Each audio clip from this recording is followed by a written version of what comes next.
Hello everyone, and welcome back to Sleepless Campfire.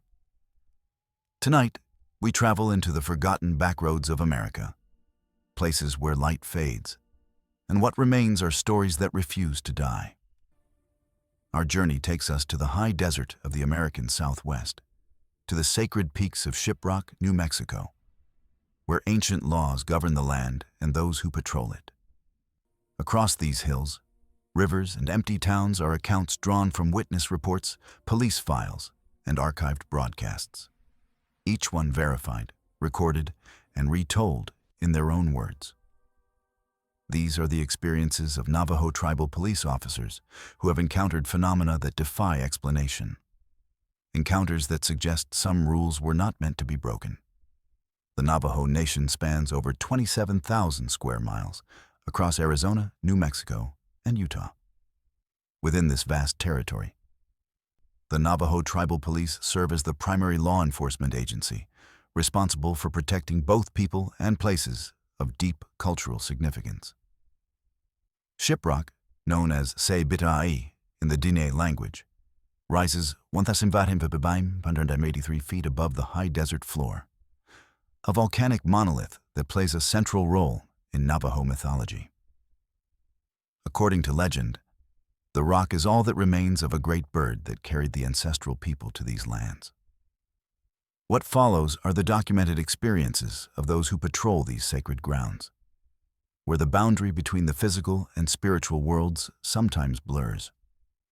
These officers, trained in modern law enforcement techniques, have found themselves facing situations that no training manual could prepare them for.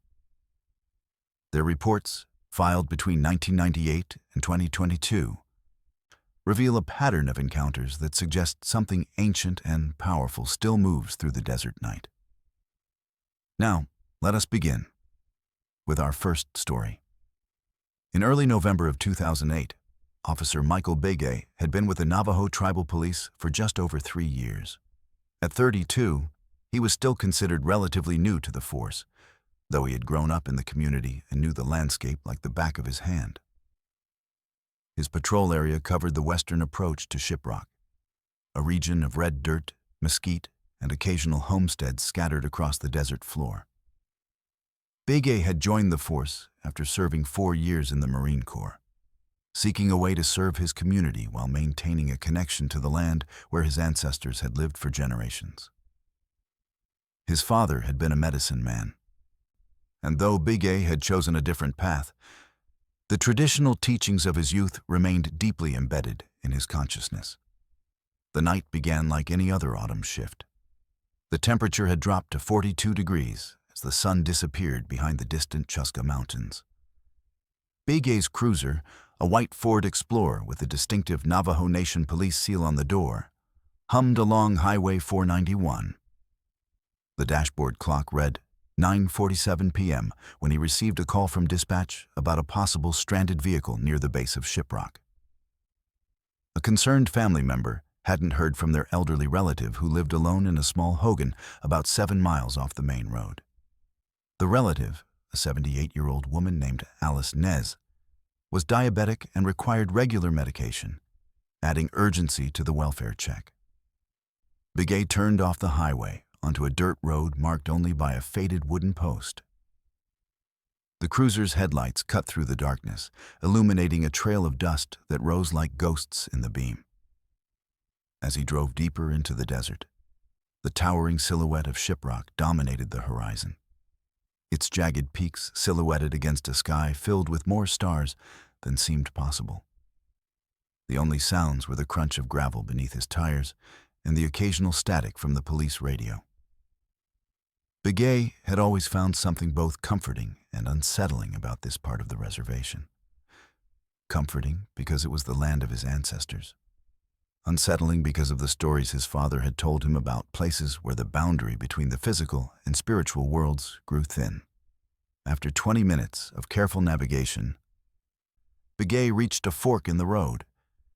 According to his GPS, he should take the right path toward the elderly woman's hogan. But as he approached, he noticed something unusual.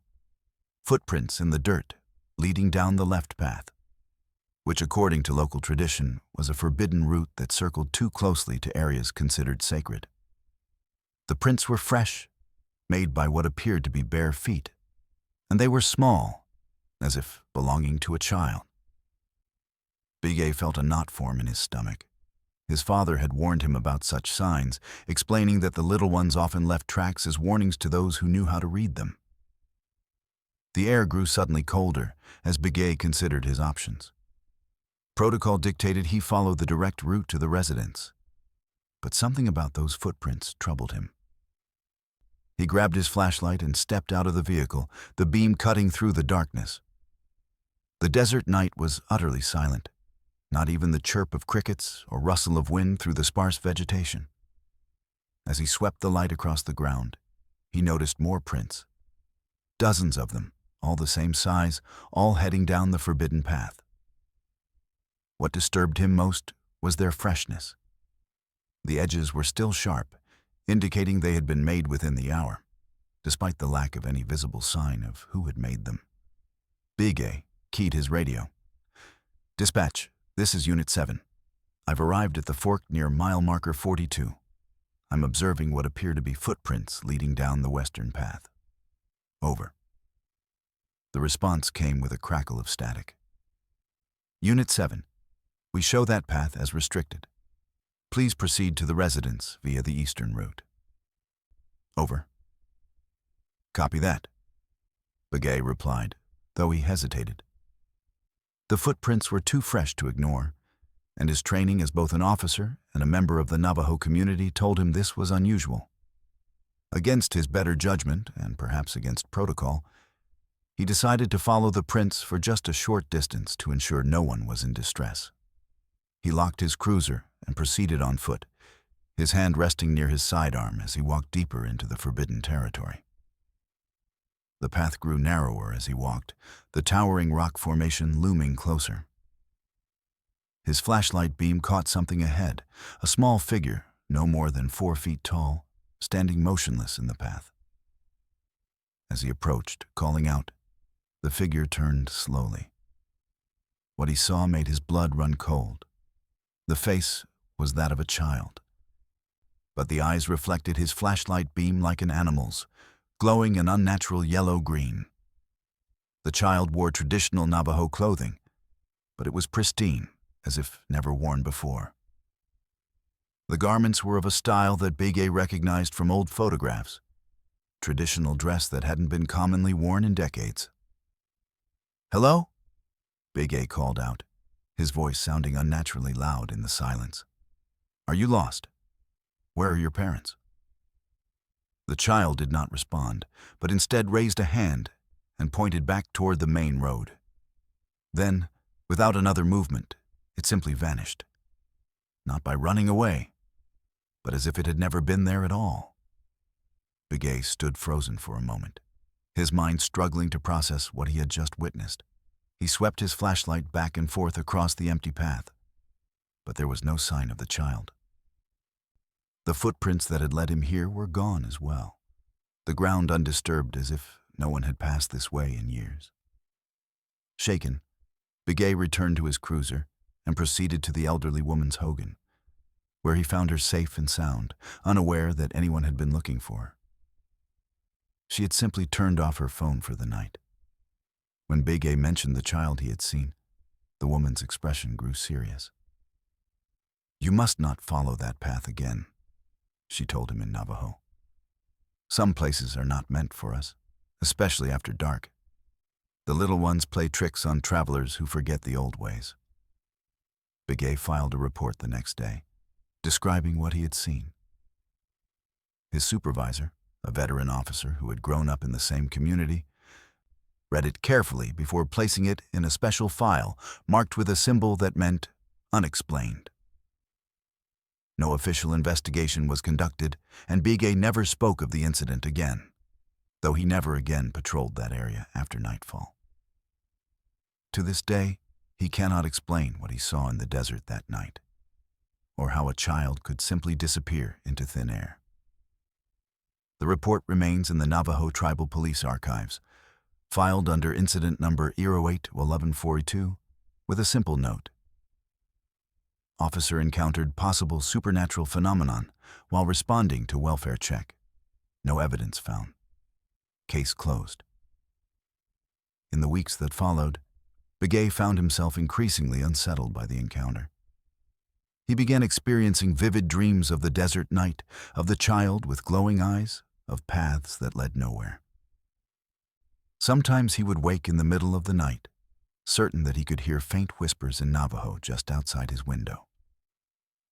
His wife noticed the change in him, the way he would stare into the distance during conversations, the dark circles that formed under his eyes, the jumpiness that had replaced his usual calm demeanor. Begay tried to rationalize what he had seen. Perhaps it had been a trick of the light, a reflection from his flashlight that had created an optical illusion. Maybe exhaustion had played tricks on his mind. But no matter how he tried to explain it away, the memory remained vivid. The child's face, the unnatural glow of its eyes, the impossible disappearance. He found himself avoiding the western approach to Shiprock, taking longer routes to reach destinations that lay in that direction. His colleagues noticed his avoidance, but said nothing. In the Navajo Tribal Police, unspoken understandings were as common as official protocols. 3 months after the incident, Begay requested a transfer to a different district.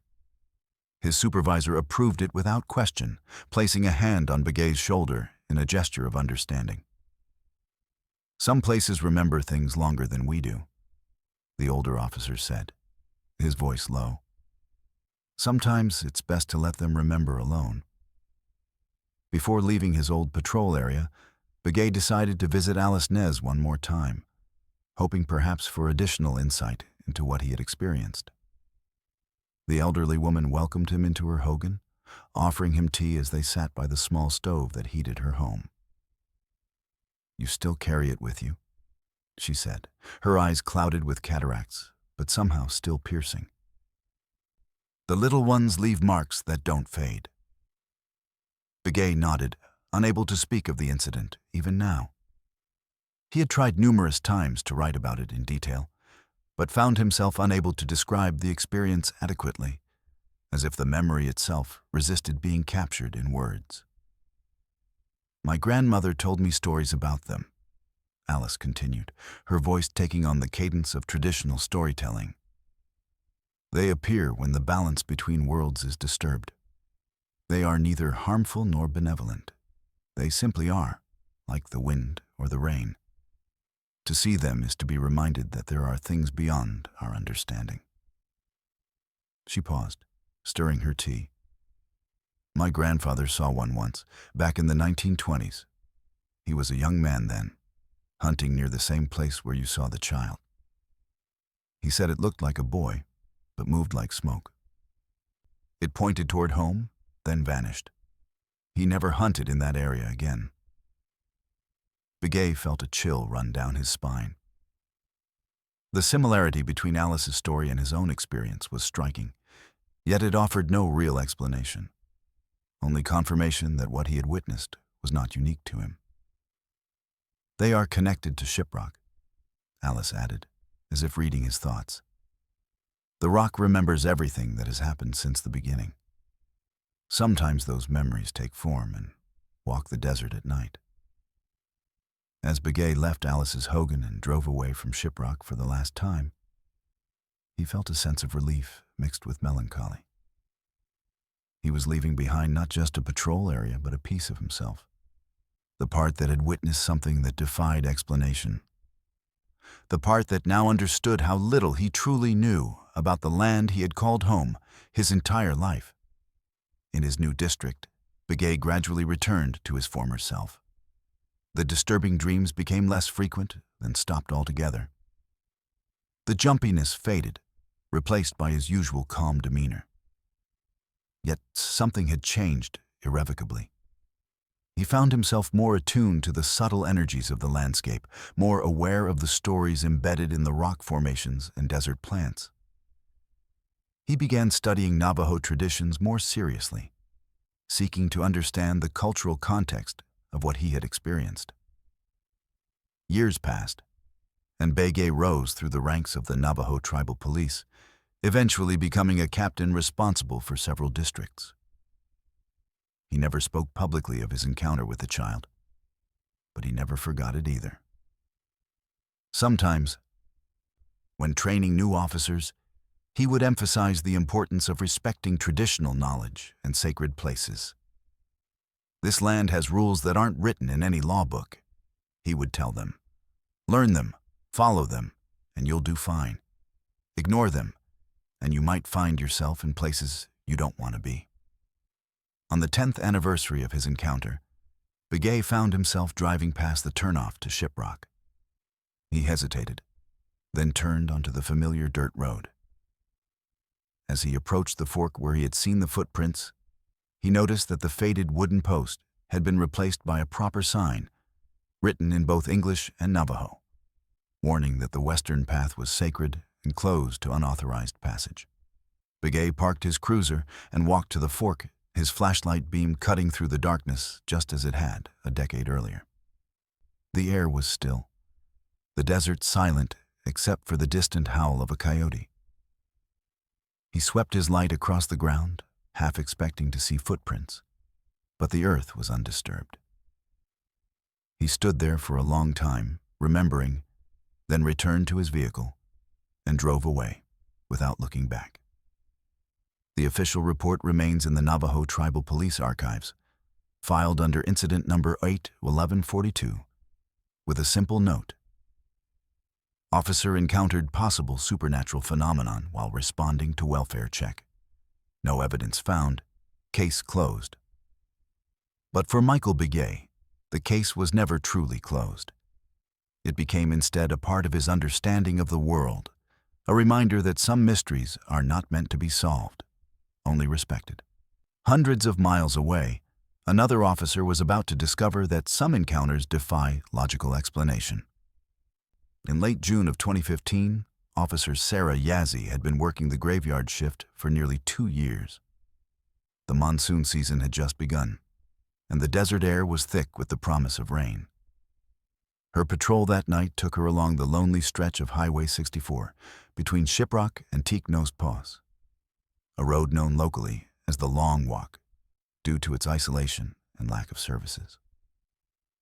At 2:17 a.m., Yazzie's headlights caught a figure standing by the side of the road, thumb outstretched in the universal gesture of a hitchhiker. This was not entirely unusual. The reservation covered a vast area, and many residents didn't have access to reliable transportation. What was unusual was the location. There were no houses or settlements for miles in either direction, and the temperature had dropped to 55 degrees with rain beginning to fall. Yazzie slowed her cruiser as she approached, her training kicking in. The figure resolved into that of a young woman, perhaps in her early 20s, wearing a simple blue dress that seemed inadequate for the weather. Her hair was long and dark, falling over her shoulders as she turned toward the approaching vehicle. "Need some help?" Yazzie asked through the open passenger window as she pulled alongside the woman. The young woman nodded, but didn't speak. She seemed to be shivering, though the night wasn't particularly cold. Yazzie unlocked the passenger door. "Get in. Where are you headed?" "Home," the woman replied softly, her voice barely audible above the rain that had begun to patter against the cruiser's roof. She slid into the passenger seat, bringing with her the scent of sage and something else. Something ancient and dry, like old books or preserved herbs. "Where's home?" Yazzie asked, pulling back onto the highway. The woman pointed ahead. "Not far. Just past the next bend." Yazzie drove in silence for several minutes, occasionally glancing at her passenger. The woman stared straight ahead, her hands folded neatly in her lap. There was something odd about her. Her dress seemed untouched by the rain, and her feet were bare despite the wet asphalt they had just crossed. "You're not from around here, are you?" Yazzie asked, attempting to make conversation. The woman turned slowly, and in the dim light of the dashboard, Yazzie noticed something unsettling. The woman's eyes were completely black. No pupils, no irises, just solid black orbs that seemed to absorb rather than reflect light. "I am from here," the woman said, her voice suddenly deeper, resonant.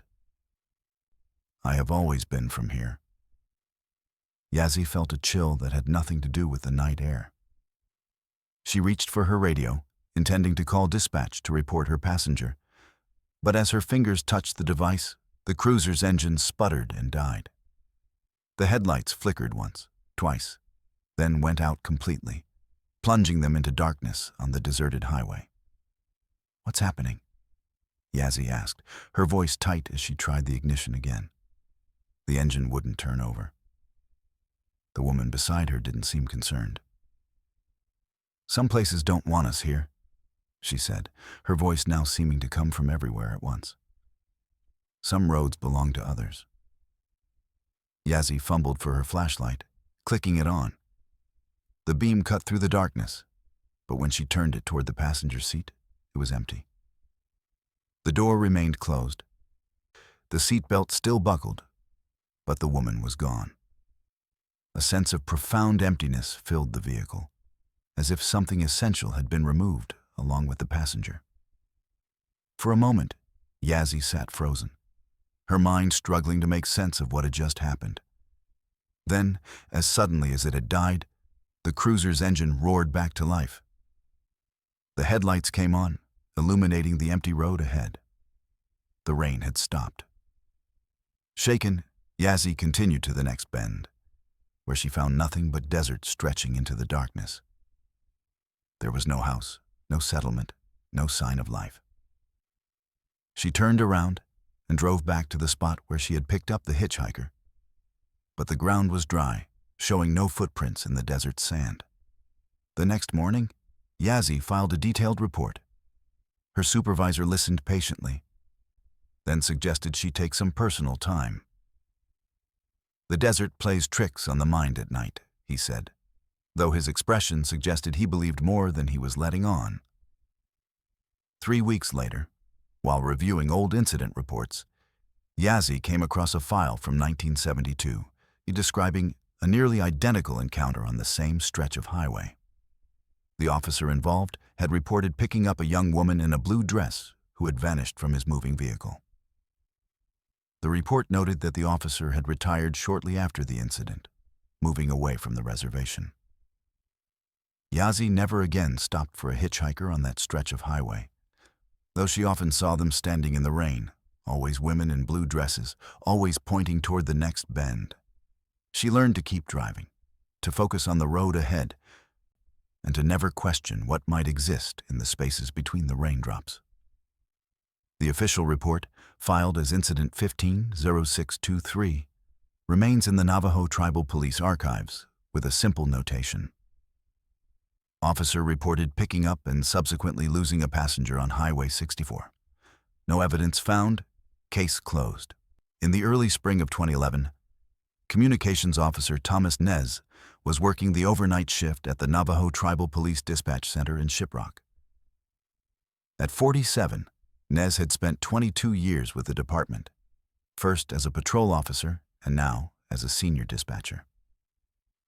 The dispatch center, a small windowless room filled with monitors and radio equipment, was his domain, a place where he could monitor the entire reservation from a single chair. The night of March 17th began quietly. A light snow was falling outside, unusual for March, but not unheard of in the high desert. Nez had just finished his third cup of coffee when the first call came in at 11:43 p.m. It was Officer Daniel Tsozi reporting in from his patrol near the New Mexico-Arizona border. "Dispatch, this is Unit 12. I'm at mile marker 7 on Indian Route 13.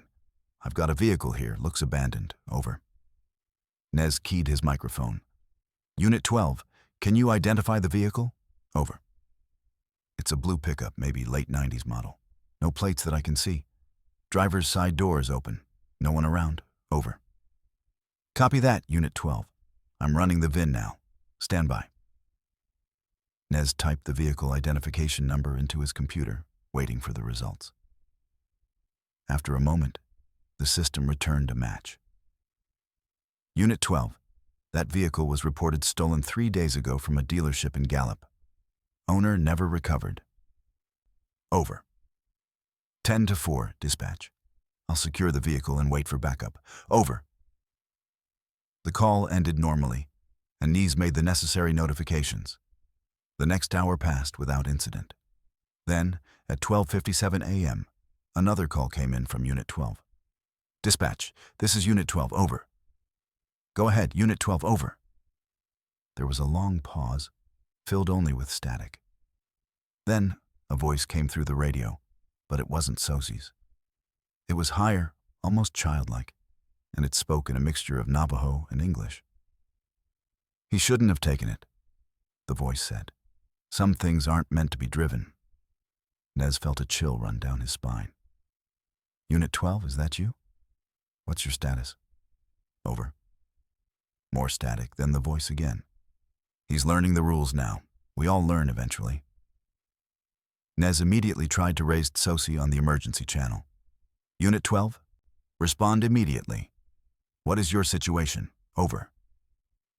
Nothing but static answered. Nez notified his supervisor and dispatched 2 units to Sosie's last known location. For 23 minutes, he attempted to contact the missing officer, his growing concern reflected in the increasing urgency of his calls. At 1:20 a.m., a response came through on the main channel. It was Sosie, his voice strained but clear. Dispatch, this is Unit 12. I'm back at my vehicle. Over. Nez breathed a sigh of relief. Unit 12, where have you been? We haven't been able to reach you. Over. There was another pause, longer this time. When Sosie finally responded, his voice seemed distant, confused. I was checking the area, he said. My radio must have malfunctioned. Everything's fine now. Over. Backup is en route to your location. ETA 5 minutes. Over. Negative, dispatch. Sosie replied quickly. No need for backup. The vehicle is empty. I'm heading back to the station. Over. Before Nez could respond, the call ended.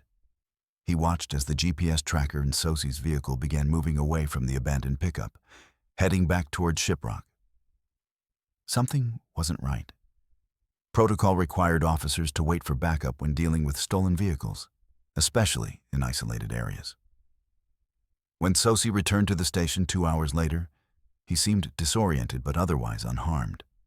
He couldn't explain the radio malfunction or why he had left the scene before backup arrived. A check of his vehicle showed no damage, and his dashcam had mysteriously stopped recording at 12:57 a.m., exactly when the strange voice had come over the radio.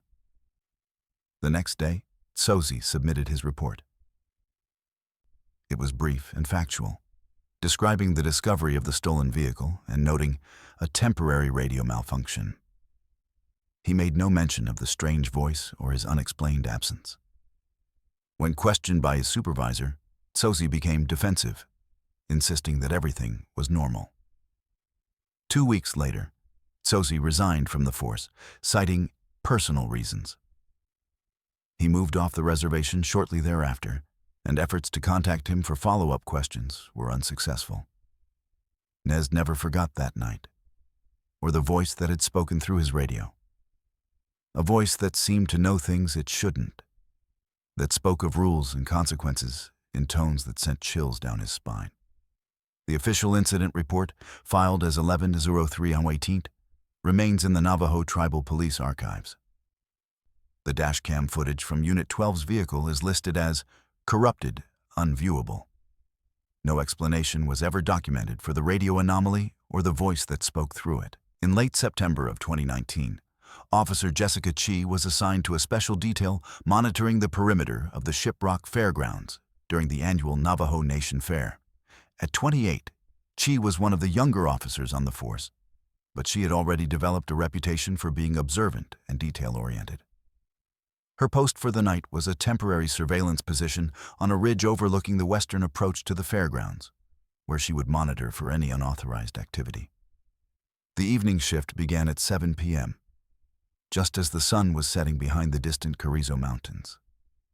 Chi settled into her position with a pair of binoculars, a thermal imaging scope, and a radio tuned to the main dispatch channel.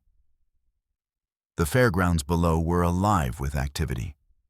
The lights of the midway, the sounds of rides and games, the occasional burst of fireworks.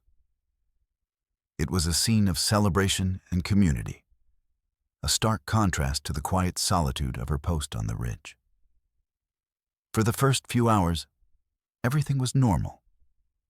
Chi logged the regular patrol movements, noted the arrival and departure of service vehicles, and monitored the crowd flow. At 10:17 p.m., she noticed something unusual through her binoculars. A group of figures standing on an adjacent ridge, approximately 800 yards to the northwest. They were too far away to identify clearly, but they appeared to be watching the fairgrounds. Chi adjusted the focus on her binoculars, trying to get a better look. There were 5 of them, tall and slender, dressed in what appeared to be dark clothing. They stood perfectly still, facing the fairgrounds, their postures unnaturally rigid. As she watched, one of them raised an arm and pointed toward the lights below. "Dispatch, this is Unit 19. I'm observing 5 unidentified individuals on the western ridge. Grid coordinates 472 Alpha. They appear to be watching the fairgrounds. Over." The response came quickly. "Unit 19, can you identify them? Over."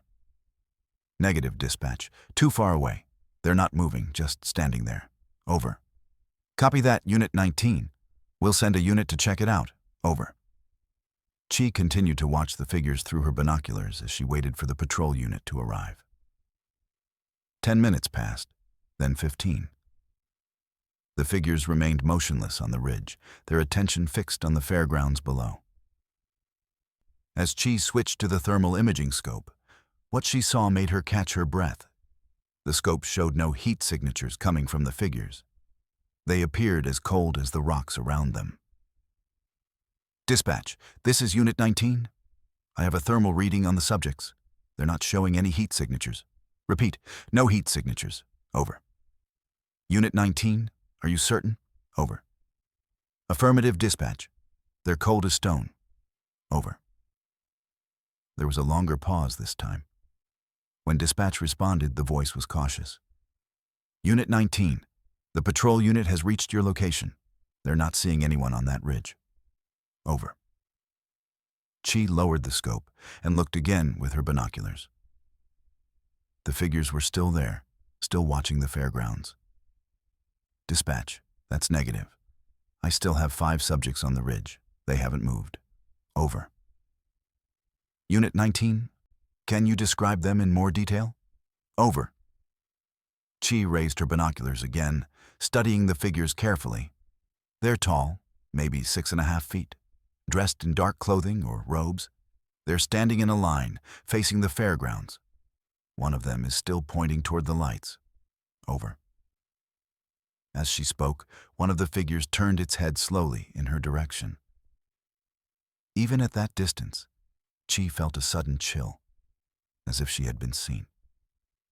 The figure raised both arms, and then all 5 of them began to move, not walking, but gliding smoothly across the ridge, their feet never seeming to touch the ground. They moved in perfect unison, like shadows sliding across stone. "Dispatch, the subjects are moving. They're heading north along the ridge. Over." "Unit 19, the patrol unit is moving to intercept. Can you maintain visual? Over." "Affirmative, dispatch. They're moving faster now. They just went behind that rock formation. Wait, they're gone. Over." "Say again, Unit 19. Over." "The subjects are gone, dispatch.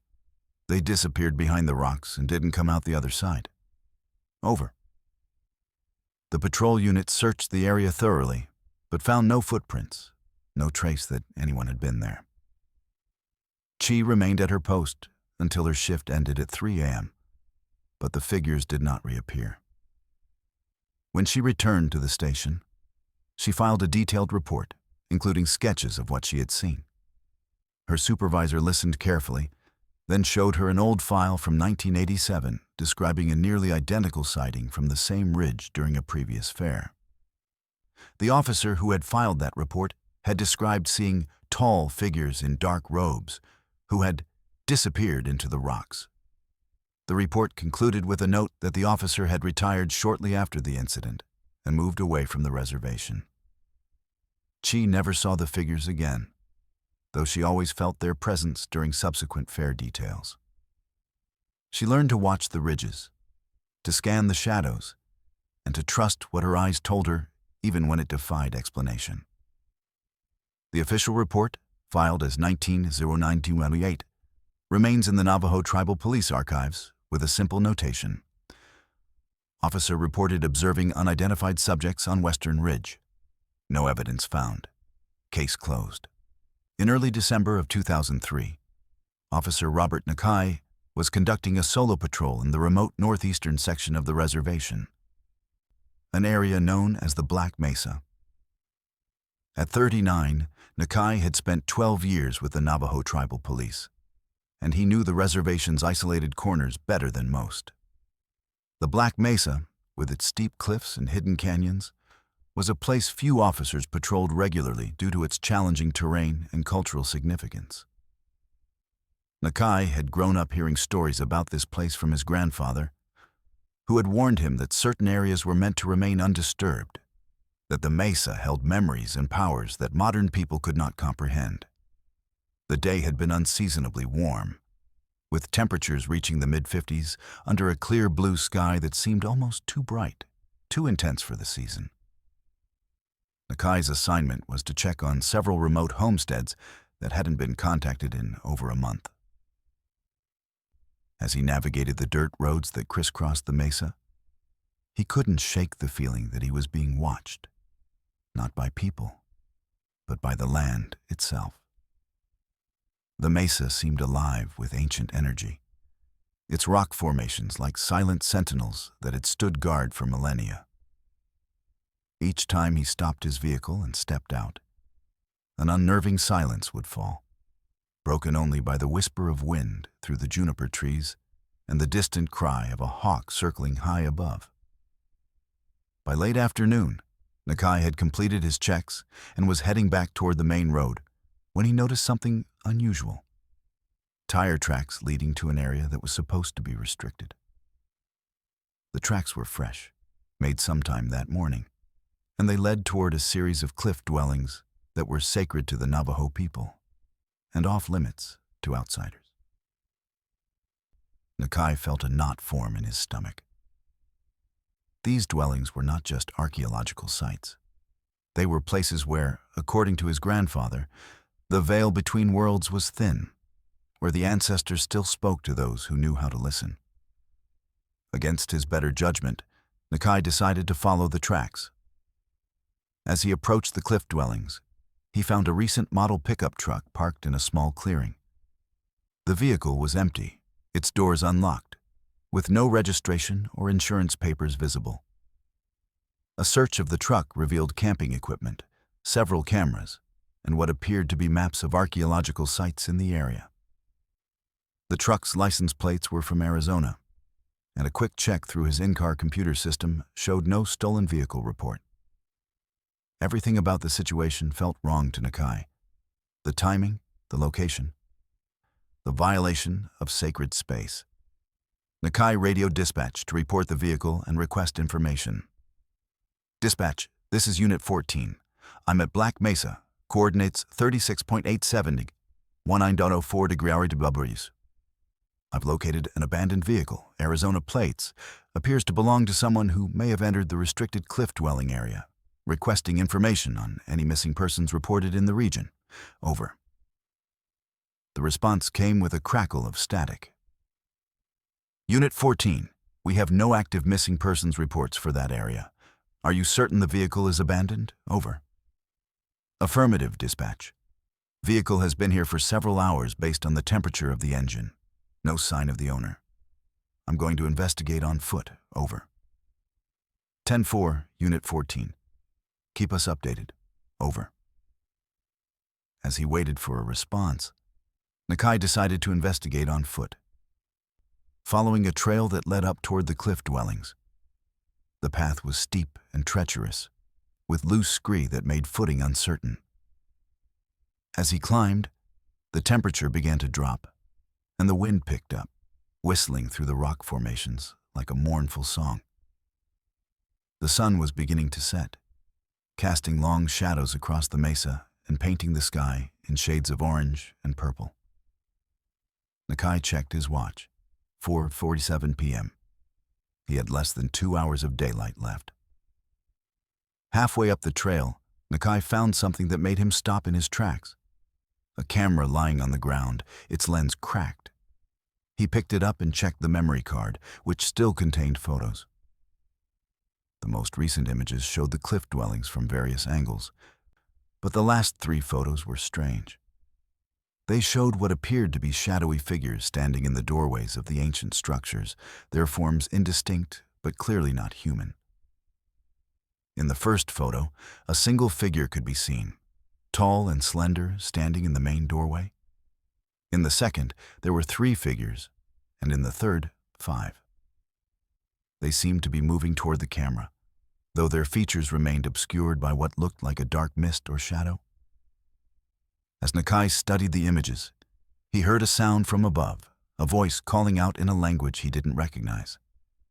It was followed by what sounded like a struggle, then a scream that was cut off abruptly. Nakai dropped the camera and drew his weapon, moving quickly up the path. His heart was pounding in his chest, his training taking over even as his mind struggled to process what he had just seen and heard. Dispatch. This is Unit 14.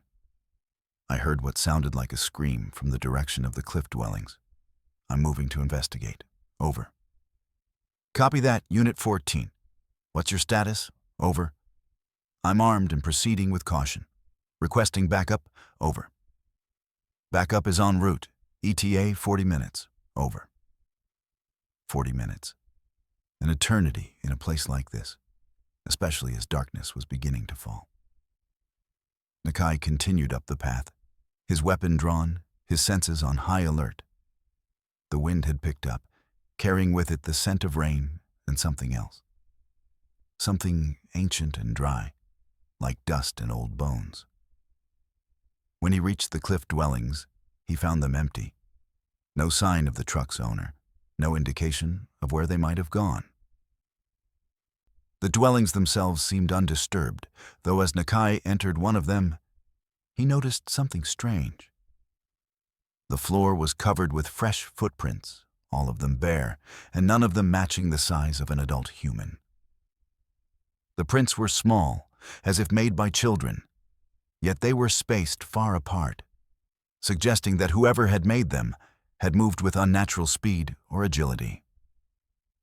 Nakai called for backup, and a search party was organized.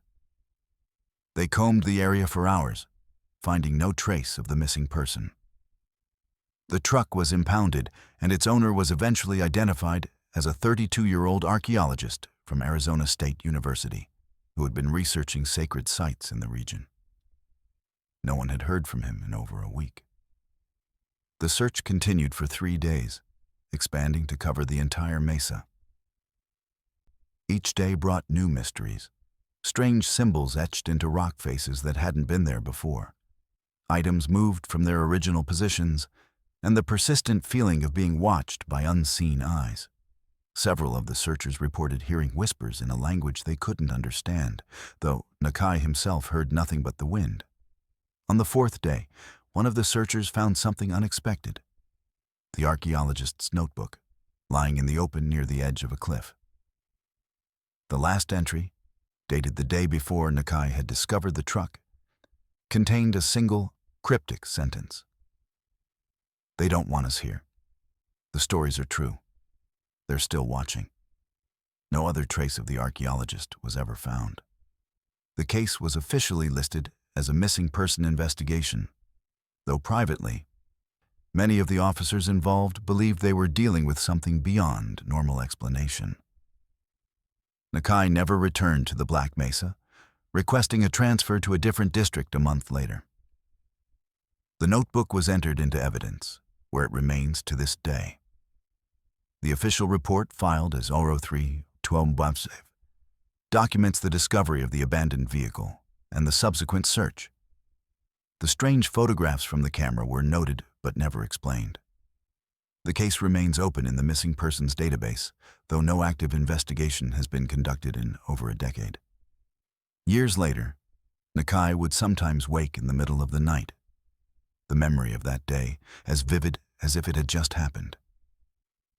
He would remember the feeling of being watched by the land itself, the strange photographs on the camera, the small bare footprints in the ancient dwelling, and the archaeologist's final words, "They're still watching." He often wondered what had really happened on that mesa, what forces had been awakened by the archaeologist's intrusion. His grandfather had once told him that some places were meant to remain undisturbed, that the ancestors had established boundaries for a reason.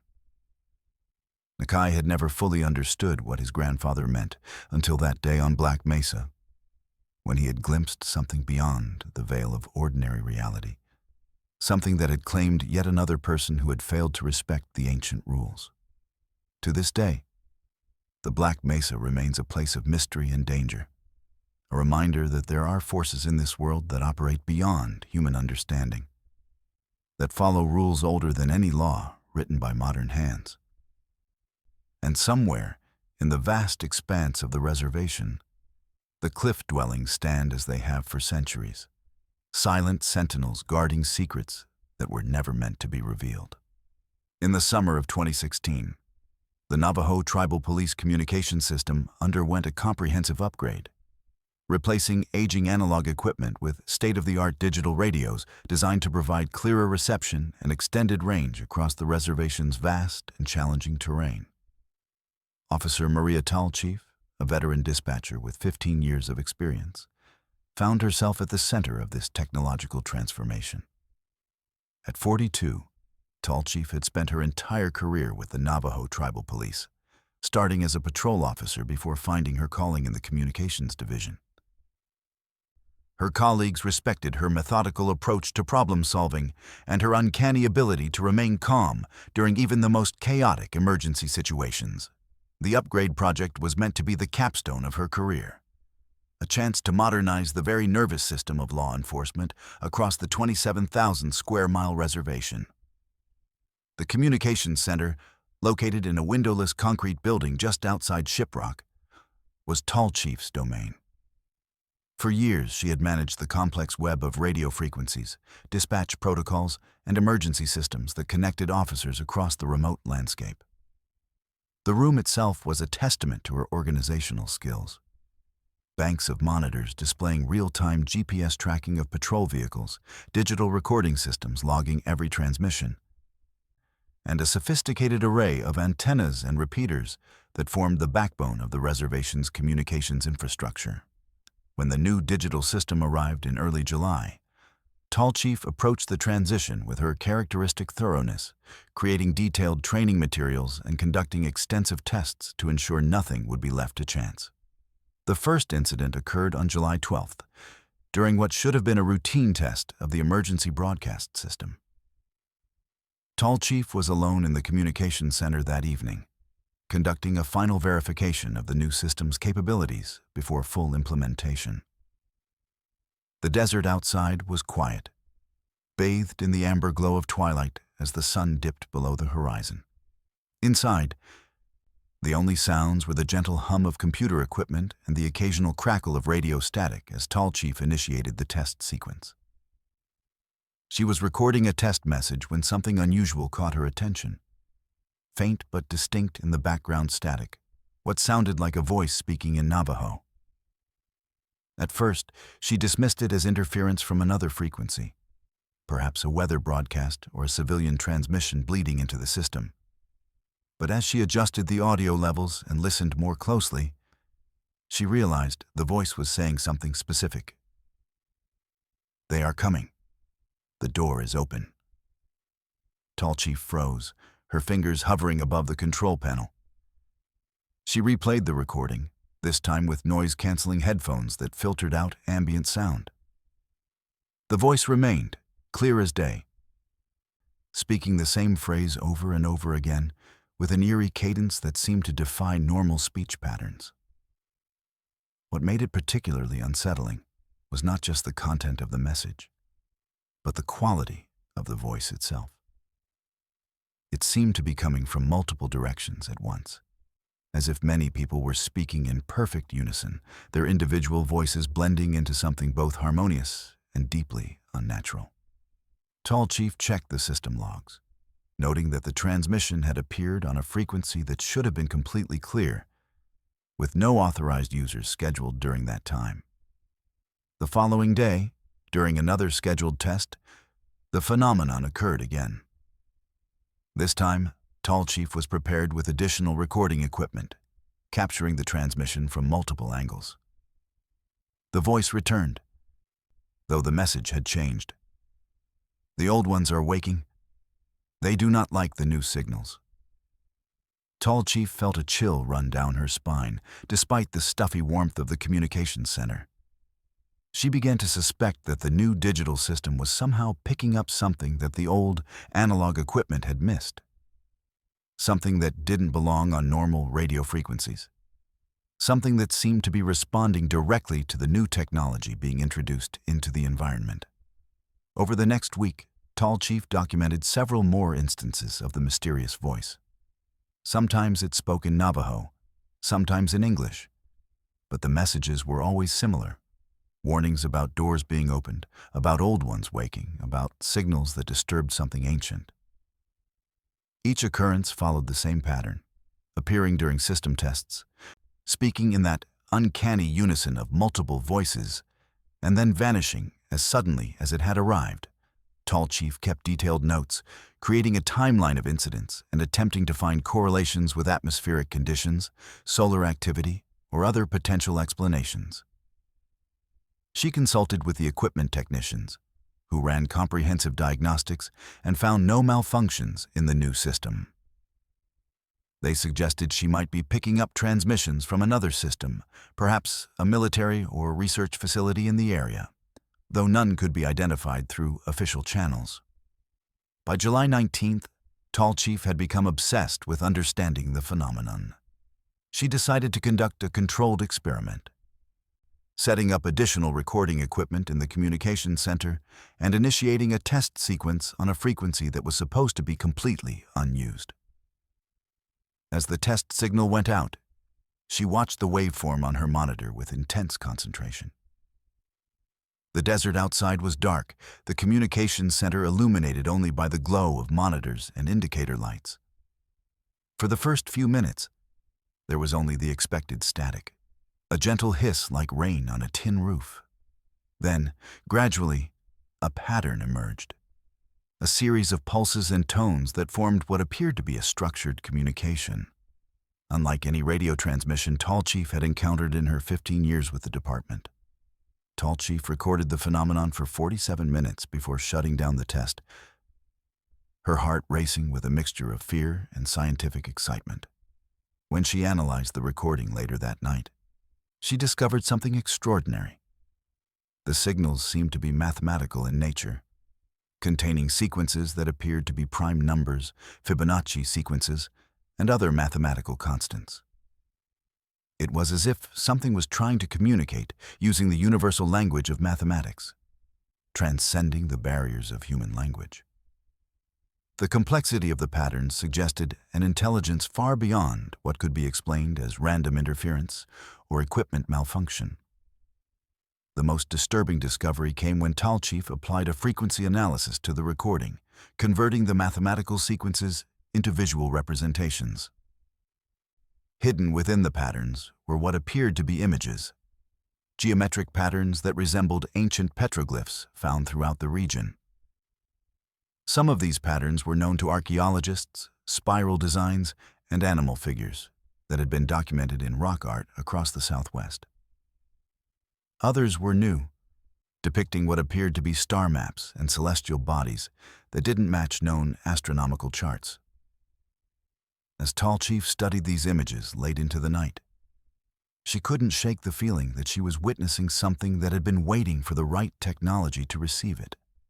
Something ancient that had been trying to communicate for generations, finally finding a way through the new digital system.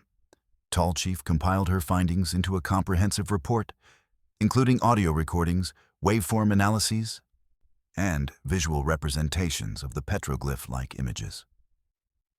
She submitted it to her supervisor the following morning, watching as his expression shifted from professional curiosity to deep concern. After reviewing the document, he forwarded it to the tribal council, which consulted with traditional elders and spiritual leaders. Their response was immediate and serious. They advised that the communication system be shut down until proper ceremonies could be performed to address the disturbance.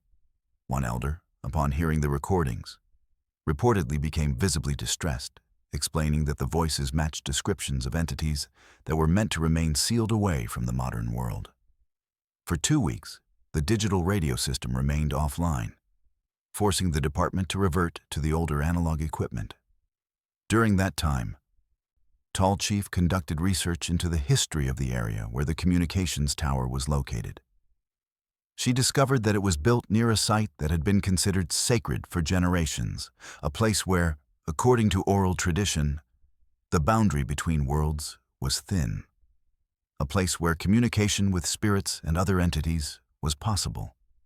The elders explained that the tower had been constructed without proper ceremonies, and that the new digital signals, with their different frequencies and greater power, had somehow disturbed a delicate balance that had been maintained for centuries. When the radio system was finally brought back online, following extensive ceremonies performed by medicine men and spiritual leaders, the mysterious voices did not return. The frequencies were clear, the static normal, the mathematical patterns gone. Tall Chief continued to monitor the system closely, conducting additional tests and recording equipment readings, but the phenomenon never recurred. The communications tower had been reconsecrated, with traditional prayers and offerings meant to restore the proper relationship between the technological and the spiritual. The official report, filed as 160725, documents the technical issues with the new radio system and the subsequent resolution. The unusual recordings were noted, but never fully explained, attributed to unidentified frequency interference in the final summary. Tall Chief eventually transferred to a different department 6 months later, requesting a move to administrative duties that kept her away from the communications center. She never forgot what she had heard in the static, the voice that seemed to come from nowhere and everywhere at once, speaking of doors and old ones and signals that disturbed something ancient. Sometimes, when the wind blew across the desert at night, she thought she could still hear fragments of the mathematical patterns, like echoes of a conversation that had been happening long before humans invented radios and would continue long after they were gone. In the winter of 2007, Officer Benjamin Lee was assigned to patrol the community of Kirtland, a small town on the eastern edge of the reservation. At 34, Lee had been with the Navajo Tribal Police for 8 years and had developed a reputation for being level-headed and reliable. The winter had been harsh, with heavy snowfalls isolating many communities for days at a time. The incidents began in late January, when residents started reporting strange figures moving through the town at night. These figures were described as tall and thin, completely black, with no discernible features. They moved silently and seemed to defy normal physics, walking through walls, moving impossibly fast, disappearing without a trace. At first, Lee dismissed the reports as tricks of the light or overactive imaginations fueled by winter isolation. But as more reports came in from reliable witnesses who were not prone to fantasy, he began to take them seriously. The first time he saw one himself was on February 3rd, during a routine patrol at 2:13 a.m. Lee was driving down a residential street when his headlights caught a figure standing in a yard between 2 houses. It was exactly as described, tall, thin, completely black, with no features visible. As he watched, the figure turned toward him, then simply stepped backward into the side of a house and vanished. Lee stopped his cruiser and got out, checking the area carefully. There were no footprints in the snow, no indication that anyone had been there. The side of the house was solid, with no doors or windows where the figure had disappeared. He radioed dispatch to report what he had seen, carefully choosing his words to avoid sounding like he was losing his mind. "Dispatch, this is Unit 8. I'm on Cedar Street near the elementary school. I just observed an unidentified individual who appeared to... well, they appeared to walk into a house. Over." The response came with a hint of skepticism. "Unit 8, can you clarify? Over." Lee took a deep breath. The subject was approximately 7 feet tall, dressed entirely in black. They moved from the yard into the side of the residence at 142 Cedar Street. There's no door or window at that location. Over. There was a longer pause this time. "Copy that, Unit 8. Are you certain about what you saw? Over." "Affirmative, dispatch. I'm certain. Over." 10-4, Unit 8. We'll log the report. Continue your patrol. Over. Lee continued his patrol, but he couldn't shake the feeling of unease that had settled over him. Over the next week, he saw the figures 3 more times, always at night, always in peripheral vision, always disappearing when he tried to approach them directly.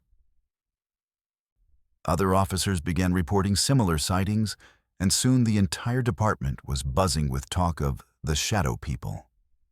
The situation came to a head on February 14th, when Lee was called to a residence where a family was in a state of panic. They reported that the shadow figures had been moving through their house all night, passing through walls and standing at the foot of beds.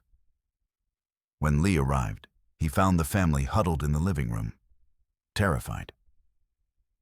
As Lee spoke with them, a movement in the hallway caught his eye. One of the figures was standing there, taller than the doorway, completely black and featureless. It raised what appeared to be an arm, pointing toward the family, then turned and walked through the wall without breaking stride. The family screamed, and Lee felt a chill that had nothing to do with the winter cold.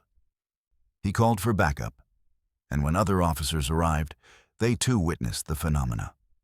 For the next hour, they watched as the figures moved through the house, seemingly unaware of or unconcerned by the police presence. The next day, Lee consulted with tribal elders about the sightings.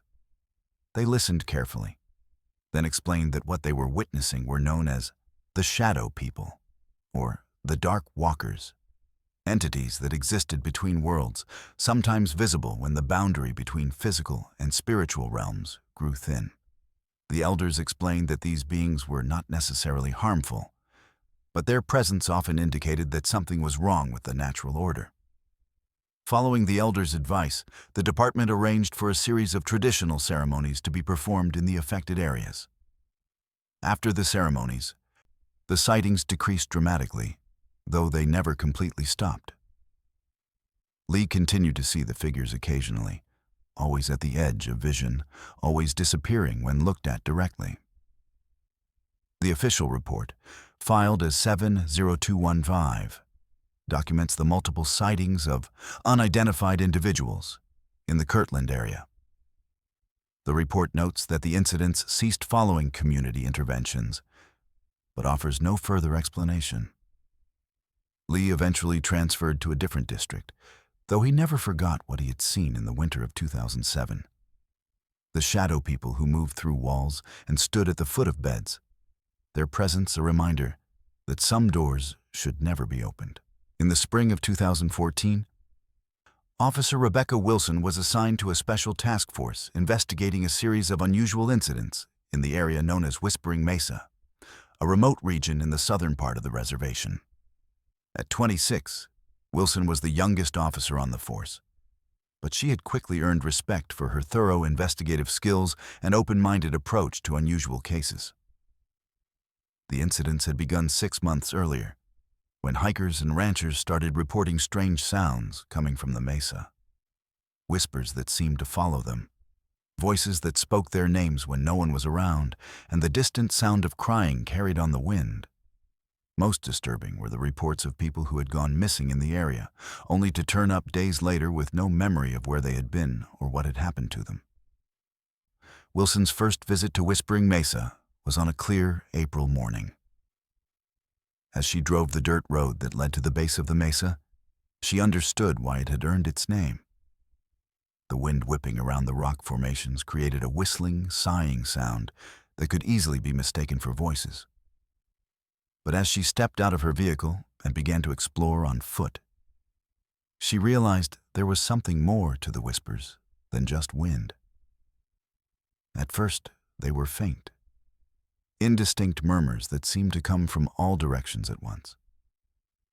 As she climbed higher onto the mesa, the whispers grew clearer, resolving into what sounded like fragments of conversation in both Navajo and English. She couldn't make out complete sentences, but certain words stood out. Help, lost, don't leave, and come back. Wilson documented the phenomenon with a parabolic microphone and digital recorder, capturing the whispers for later analysis. As she worked, she became aware of a growing sense of unease, a feeling that she was being watched by unseen eyes. Every time she turned to look, there was nothing there, only rock formations and desert vegetation. The most unsettling moment came when she heard what sounded like her own name whispered on the wind. "Rebecca," it said, faint but clear. She spun around, her hand instinctively going to her sidearm. But again, there was nothing there. That evening, Wilson reviewed her recordings. What she found shocked her. The whispers were not random at all, but formed what appeared to be a complex communication, with multiple voices speaking in what sounded like a conversation. Some of the voices were clearly identifiable as Navajo, while others spoke in English or other languages she couldn't recognize. More disturbing were the voices that seemed to be imitating specific people. Wilson heard what sounded like children calling for their mothers, men arguing, women singing lullabies. These were not random sounds, but what appeared to be echoes of real conversations, somehow preserved and replayed by the mesa itself. Over the next several weeks, Wilson returned to Whispering Mesa multiple times, each time gathering more recordings and observations. She began to notice patterns. The whispers were strongest at dawn and dusk, during what the Navajo call the between times, when the boundary between worlds is believed to be thinnest. They were also most active during certain phases of the moon, particularly the new moon and the full moon. The breakthrough came when Wilson met with an elderly Navajo woman who had lived near the mesa her entire life. The woman, who asked not to be identified, explained that Whispering Mesa was known among the traditional people as a place where the veil between the physical and spiritual worlds was thin, a place where voices from the past could sometimes be heard, and where people could become lost between worlds. Some go there and never come back, the woman told Wilson in Navajo. Others come back changed, with memories that aren't their own. The mesa remembers everything that happens there, and sometimes it shares those memories with the living. The woman explained that there were specific protocols for visiting the mesa, prayers that should be said, offerings that should be made, paths that should be followed. She warned that those who ignored these protocols risked becoming part of the mesa's collection of voices. Armed with this information, Wilson began to cross-reference the reports of missing persons with traditional knowledge about the mesa. She discovered a pattern. Most of those who had gone missing had visited the mesa alone during the between times and had not followed the traditional protocols. Those who returned safely had either visited in groups during daylight hours or had been accompanied by someone who knew the proper ceremonies. Wilson compiled her findings into a comprehensive report. recommending that the Navajo Tribal Police work with tribal elders to develop guidelines for safe visitation to Whispering Mesa. She also recommended that the department develop specialized training for officers who might need to respond to incidents in the area. The official report, filed as 140417, documents the unusual acoustic phenomena on Whispering Mesa and the correlation with missing person incidents. The report includes Wilson's recordings and analysis, though it offers no definitive explanation for the phenomena. Wilson continued to study the mesa for another year before transferring to a different department, though she never forgot what she had heard there. The voices that seemed to come from nowhere and everywhere at once, speaking in languages both known and unknown. Their whispers a reminder that some places hold memories that should not be disturbed. The American landscape remains vast and unknowable, especially within the boundaries of the Navajo Nation, where ancient laws govern both the land and those who walk upon it. The experiences of the Navajo Tribal Police officers we've heard from tonight remind us that there are rules that transcend modern law enforcement, protocols that exist outside of training manuals and standard operating procedures. What connects these disparate encounters is not just geography, but a common thread of mystery. The sense that in certain places, at certain times, the boundary between the physical and spiritual worlds grows thin. From the forbidden paths near Shiprock to the Whispering Mesa in the south. From the shadow people of Kirtland to the voices in the radio static, these accounts suggest that the Navajo Nation remains a place where the old ways still hold power, where ancient agreements continue to shape reality. The officers who shared these experiences did so at professional risk, knowing that their reports might be questioned, their credibility challenged. Yet they documented what they had seen and heard, not because they could explain it, but because it had happened. Because in the course of their duties, they had encountered phenomena that defied conventional explanation. Their reports remain in the archives, filed away like fossils, evidence of something that modern science has yet to adequately categorize.